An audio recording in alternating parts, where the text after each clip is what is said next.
ஆண்டவரும் இரட்சகருமான இயேசு கிறிஸ்துவின் ஈடு இணையற்ற நாமத்தில் அன்றன்றுள்ளப்பம் வாசகர்களுக்கு எங்கள் அன்பின் வாழ்த்துக்கள்.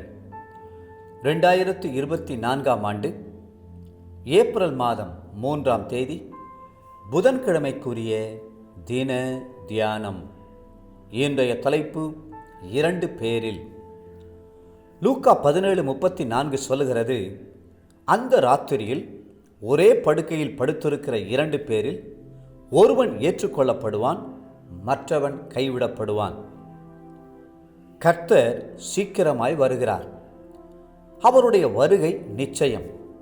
அவருடைய வருகைக்காக நாம் ஒவ்வொருவரும் ஆயத்தப்பட வேண்டியது நம்முடைய கடமை. லூக்கா 17ஆம் அதிகாரத்தில் கர்த்தர் தம்முடைய வருகை குறித்து விளக்கமாக கூறுகிறார். ஒரே சமயத்தில் ஒரே வீட்டில் இருக்கும் 2 பேரில் ஒருவன் ஏற்றுக்கொள்ளப்படுகிறதையும் ஒருவன் கைவிடப்படுகிறதையும் பார்க்கும்போது நம் உள்ளம் சிந்திக்க ஆரம்பிக்கிறது.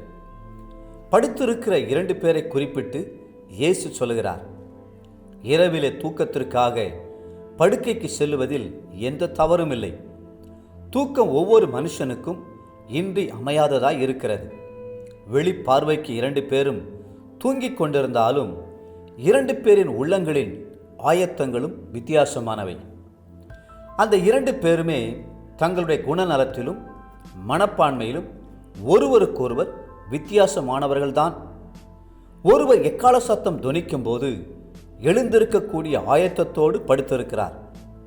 அவருடைய சரீரம் தூக்கத்தில் இருந்தாலும் உள்ளம் விழித்து கொண்டிருக்கிறது.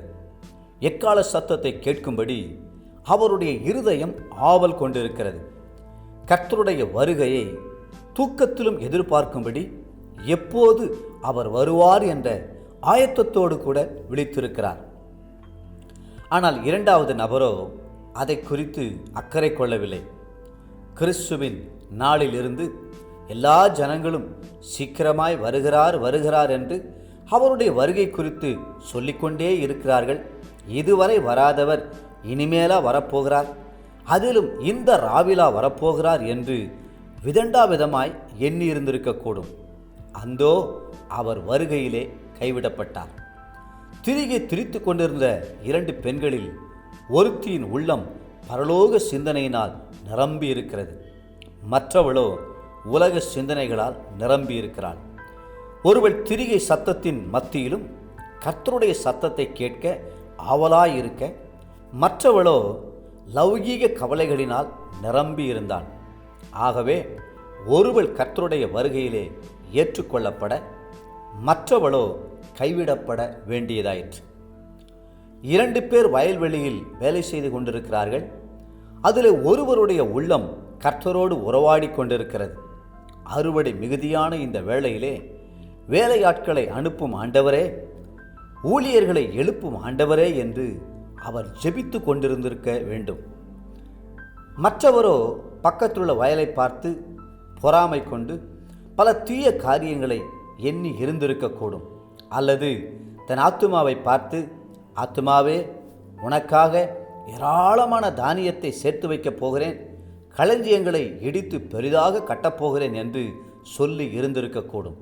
அந்தோ எதிர்பாராத விதமாய் எக்கால சத்தம் தொனிக்கவே உலக சிந்தனை உள்ளவர் கைவிடப்பட வேண்டியதாயிற்று.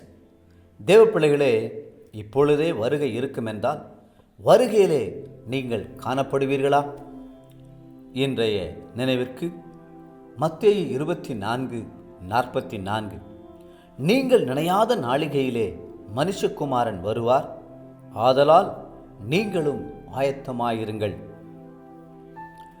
இன்றைய வேத வாசிப்பு காலை நியாயாதிபதிகள் 19, 20 மற்றும் 21ஆம் அதிகாரங்கள்.